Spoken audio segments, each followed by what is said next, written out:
Hi friends, this is RP friends vlog. இந்த நாள் அனைவருக்கும் இனிய நாளாக இருக்கட்டும். Vlog number 10. இன்னைக்கு நாம் என்ன பார்க்க போறோம்னா, ரொம்ப ட்ரெடிஷ்னலான மட்டன் கோலா குழம்பு, மட்டன் கோலா ஃப்ரை, மட்டன் ஃப்ரை இதுதான் நம்ம பார்க்க போகிறோம். இது ரொம்ப ட்ரெடிஷ்னலான ஃபுட்டு. முதல்ல கொஞ்சம் எண்ணெய் ஊற்றிக்கிட்டு பட்டை, கிராம்பு, ஸ்டார் பூ அதை போட்டு நல்லா வெடிச்சோன்னே ஒரு ஸ்பூன் சோம்புத்தூள் அதுவும் போட்டு பொரிஞ்சோன்னு கருவேப்பிலை போட்டுட்டு, இது எல்லாத்துக்கும் சின்ன வெங்காயம் யூஸ் பண்ணால் ரொம்ப நல்லா இருக்கும். பொடியாக கட் பண்ணி 10 சின்ன வெங்காயத்தை போட்டு நல்லா வதக்கிட்டு, தக்காளி நல்லா பெரிய தக்காளியாக ஒரு தக்காளி. இதுக்கு காய் பார்த்தீங்கன்னா முருங்கைக்காய் போடலாம், பட் ரொம்ப பெஸ்ட்டான காயின்னு பார்த்தீங்கன்னா முள்ளங்கி. கோலா குழம்புக்கு நல்ல காம்பினேஷன் முள்ளங்கி மட்டும்தான். இதை போட்டு சமைச்சு பாருங்க, குழம்பு சும்மா செம்ம டேஸ்டாக இருக்கும். அந்த முள்ளங்கியும் போட்டு வதக்கிட்டு கொஞ்சம் மஞ்சத்தூள், 1.5 ஸ்பூன் மிளகாய்த்தூள் போடணும். கொஞ்சம் நான்வெஜ்னாவே நல்லா ஸ்பைசியாக இருந்தால் தான் டைஜஷன் ஆகிறதுக்கு ரொம்ப ஹெல்ப் பண்ணும். மல்லித்தூள் 2.5 ஸ்பூன். அப்புறம் தண்ணி ஊற்றி அந்த முள்ளங்கி வேகிற வரைக்கும் நல்லா குழம்பு கொதிக்க விடணும்.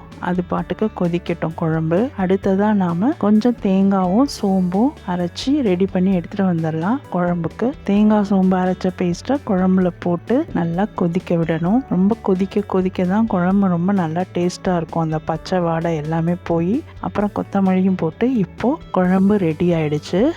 அடுத்ததாக நாம் மட்டன் கோலா எப்படி ரெடி பண்ணுறதுன்னு பார்க்கலாம். ஒரு 1.5 மூடி தேங்காவுக்கு ஒரு 10 சின்ன வெங்காயம் அதை போட்டுட்டு, ஒரு 7-8 பூண்டு பல்லு, கருவேப்பிலை, கொத்தமல்லி அதையும் போட்டுட்டு, கொஞ்சம் மஞ்சத்தூள், மிளகாய்த்தூள் ஒரு 1/2 ஸ்பூன் காரத்துக்கு போட்டால் நல்லா இருக்கும். அப்புறம் நல்லா கொழுப்பு இல்லாமல் எலும்பு இல்லாமல் கறியை கொத்தி வாங்கிட்டு வந்துடணும். ஸோ அந்த கறி எல்லாத்தையும் போட்டு ஒன்றா மிக்ஸ் பண்ணிடணும். நல்லா பிளெண்ட் ஆனால் தான் மிக்சியில் நைஸாக அரைக்க முடியும். கொஞ்சம் சோம்பும் போட்டுருங்க. அதில் இன்னும் முக்கியமான ஒரு இன்க்ரீடியன்ஸ் என்னென்னா, இந்த கடலைப்பருப்பு ஒரு 2 ஸ்பூன் கடலைப்பருப்பை நல்லா ஃப்ரை பண்ணி போடணும். கோலா கொஞ்சம் குழம்புல போட்டு கொதிக்கையில் கரையிறதுக்கு நிறைய வாய்ப்பு இருக்குது. கரையக்கூடாதுங்கிறதுனால கொஞ்சம் வறுத்து போட்டுக்கலாம். கறியெல்லாம் போட்டு அரைக்கிறப்போ ஆட்டோமேட்டிக்காகவே தண்ணி விடும். ஸோ கோலா தண்ணியாக இருக்கக்கூடாது, நல்லா டைட்டாக இருந்தால் தான் நல்லாயிருக்கும். அதுக்காக ஒரு 3 ஸ்பூன் பொட்டுக்கல்லையும் நல்லா பொடியாக பண்ணி பவுடராக எடுத்து வச்சுக்கிட்டேன். இந்த மட்டன் கோலா உருண்டை செய்கிறது கொஞ்சம் கஷ்டமான விஷயம்தான். ஏன்னா இதை ரொம்ப பக்குவமாக செய்யணும். அந்த மெஷர்மெண்ட்டு அரைக்கிறது தான் ரொம்ப கஷ்டம். முன்னாடியெல்லாம் எங்கள் அம்மா அம்மியில் கரெக்டாக அரைச்சிட்டு வந்துடுவாங்க. இப்போ அம்மியெல்லாம் கிடையாது, மிக்சி மட்டும்தான் எங்கள் வீட்டில் இருக்குது. ஸோ மிக்சிலேயே மைய அரைக்கணும், தண்ணியும் ஊற்றக்கூடாது.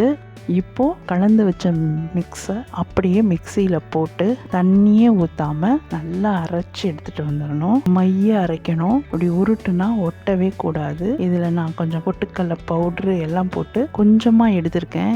ஏன்னா கோலா கரைஞ்சிருச்சுன்னா குழம்பு பதன்னு வெறும் தேங்காய் இதுமா சுத்தமாக வேஸ்ட்டாக போயிடும். ஸோ கொஞ்சமாக உருட்டி குழம்புல போட்டு அது கரைதான்னு பார்த்து டெஸ்ட் பண்ணதுக்கு அப்புறமா மற்ற கோலாவை உருட்டினேன். இதில் நெஞ்செலும்பும் போட்டிங்கன்னா ரொம்ப நல்லா டேஸ்ட்டாக இருக்கும் குழம்பு. ஸோ நெஞ்செலும்பும் போட்டாச்சு. இப்போ அந்த கோலாவை எப்படி உருட்டுறதுங்கிறத பார்க்கலாம். நல்லா இந்த மாதிரி டைட்டாக பிசைஞ்சு கோலா உருண்டை மாவை வச்சுக்கிட்டு கையில் கொஞ்சம் எண்ணெய் தடவி அதை நல்லா அழகாக உருண்டையாட்டம் உருட்டி நம்ம ஃபஸ்ட்டு உருண்டை உருட்டி வச்சிடணும். அதுக்கப்புறம் கொதிக்கிற குழம்புல போட்டு ரெடி பண்ணிடணும். இந்த சேனல் நல்லா ரீச் ஆகி வளர்கிறதுக்கு நீங்கள் கொஞ்சம் சப்போர்ட் பண்ணி, சப்ஸ்கிரைப் பண்ணி, லைக் பண்ணி, கண்டிப்பாக கமெண்ட் பண்ணுங்கள். நீங்கள் பண்ணுற கமெண்ட்டில் தான் எனக்கு கொஞ்சம் மோட்டிவேஷனாக இருக்கும். இப்போது மட்டன் மசாலா பார்க்க போகிறோம். கொஞ்சம் எண்ணெய் ஊற்றி அதில் பெரிய வெங்காயம் ஒன்று போட்டு வதக்கி, சோம்புத்தூள் போட்டு கருவேப்பிலையும் போட்டு நல்லா வதக்கணும். அது வதங்கினோன்னே கொஞ்சம் இஞ்சி பூண்டு பேஸ்ட்டு அதையும் போட்டு வதக்குங்க. அப்புறம் தக்காளி, கொஞ்சம் உப்பு, தக்காளியும் வெங்காயமும் நல்லா வதங்கிறதுக்கு உப்பையும் போட்டு நல்லா வதக்கலாம். வதக்கினோன்னா மஞ்சத்தூள், ஆஸ் யூஷுவல் மிளகாய்த்தூள் நம்ம காரத்துக்கு ஏற்ப போட்டு வதக்கிட்டு. ஆனால் இதில் ஒரு விஷயம் பார்த்தீங்கன்னா, இவ்வளோ கஷ்டப்பட்டு ஆஃபீஸ் போகிறப்போ இது செய்யணும் அப்படின்னு நான் செஞ்சேன். பட் ஃபீட்பேக் எங்கள் வீட்டிலேருந்து ஒருத்தருக்கிட்டையும் எந்த நியூஸும் வரல. நல்லா இருக்குன்னு வரல, நல்லா இல்லைன்னு வரல. கொஞ்சமாக ஒரு 2 ஸ்பூன் அளவுக்கு தேங்காய் சோம்பு அரைச்சி வச்சுருக்கேன். ஸோ அதையும் போட்டுக்கலாம். அதையும் நல்லா வதக்கிட்டு வேக வச்ச கறி தண்ணியோடு ஊற்றுனீங்கன்னா கறி வறுவலோட டேஸ்ட்டு வேறு லெவலாக இருக்கும். மட்டன் மசாலா ரெடி ஆகிடுச்சு. அதையும் நம்ம ஓரமாக எடுத்து வச்சிடலாம். அடுத்தது எண்ணெய் ஊற்றி வச்ச கோழாவை எண்ணெயில் போட்டு நல்லா பரட்டி விட்டு வறுவல் கோழா ரெடி ஆயிடுச்சு. இப்போ சுட சுட சாதம், மட்டன் கோழா குழம்பு, மட்டன் கோழா வறுவல், மட்டன் வறுவல் சும்மா சூப்பராக இருந்துச்சு. இதே அளவோடு நீங்கள் சமைச்சு பார்த்தீங்கன்னா கண்டிப்பாக வரும். இந்த வீடியோ பிடிச்சிருந்தா லைக் பண்ணி சப்ஸ்கிரைப் பண்ணுங்கள். இன்னொரு நல்ல வீடியோவில் சந்திக்கிறேன். பாய்.